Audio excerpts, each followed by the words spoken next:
On nous demande souvent des conseils pour percer le marché de la défense. C'est pas un service que Triode offre. Euh, Nous, notre service clé, c'est de piloter des projets dans la défense, dérisquer des projets dans la défense pour des gros donneurs d'ordre, des grands donneurs d'ordre, leurs fournisseurs de rang 1, de rang 2. C'est vraiment notre sweet spot pour où est-ce qu'on est. On les aide à soumissionner. On les aide à piloter leurs projets, puis on les aide à la phase de support en service, les 3 phases qui sont impliquées dans les projets de défense.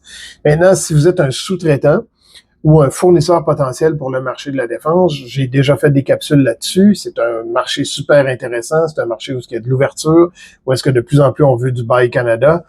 Donc, je vous encourage fortement à percer ce marché-là ou à cogner à la porte de ce marché-là. Mais allez-y de façon stratégique. Si vous êtes un fournisseur de rang 3 ou un fournisseur en sous-traitance, vous faites du build to print ou build to spec, grosso modo, peut-être que vous n'avez pas besoin de vous exposer tant que ça au marché de la défense comme tel. Des fournisseurs rendus là, c'est probablement d'autres types de fournisseurs, des fournisseurs d'assemblage de métal en feuille, d'assemblage électromécanique, qui œuvrent dans d'autres marchés que la défense, mais dont ils ont des projets dans la défense.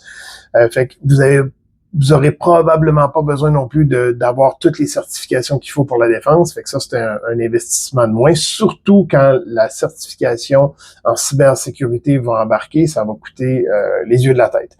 Donc, ce que je vous recommanderais, c'est faites vos devoirs et normalement, il y a un top 100 des entreprises de défense qui existent, qui est publié à chaque année. Il y a un top 10 des entreprises de défense dans chacune des provinces dans lesquelles vous œuvrez. Ça va vous donner déjà, il y a une présence sur le marché de fournisseurs. Et puis, attendez-vous à ce que les exigences soient quand même assez élevées pour fournir le marché. C'est-à-dire que si vous fournissez déjà l'automobile, puis vous êtes APQP ou vous avez au 16949, ISO 16949, vous avez de bonnes chances d'avoir la base pour pouvoir servir la défense. Il va rester probablement un peu plus de notions de risque à gérer, puis une connaissance des retombées industrielles et technologiques, parce qu'on va vous demander de produire des rapports là-dedans. Mais pour le reste, ça va se ressembler. Si vous ne fournissez pas à aucun marché qui a une certaine structure réglementaire, ben attendez-vous à ce que la demande soit un petit peu plus costaud à avaler parce que ça va, vous allez faire un peu plus, vous allez devoir faire un peu plus de devoirs pour pouvoir percer le marché de la défense.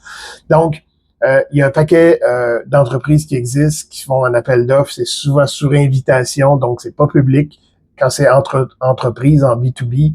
Donc, participer au forum, participer aux rencontres, beaucoup plus sectorielles.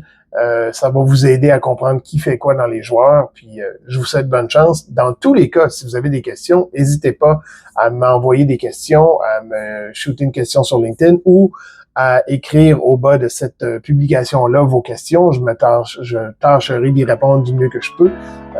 J'adore ce marché-là, fait que ça va me faire plaisir de partager.